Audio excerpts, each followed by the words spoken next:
My name is May Martin. I am 32 years old. I have 2 kids. I am married. I'm from the Philippines. I worked before in Al-Ain for 2 years, in Abu Dhabi for 2 years, in Saudi Arabia for 3 years, under one employer. I can clean the house. I wash and iron clothes. I can take care of newborn and kids. I can take care of elderly.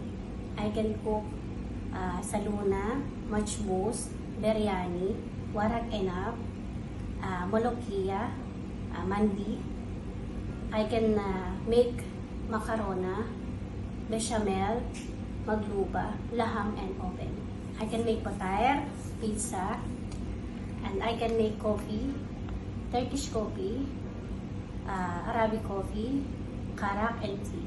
I am expecting 1,700 dirham for my monthly salary. I am aware that I have no day off with 2 years contract, and I will be able to use my phone after all my work is finished. Thank you.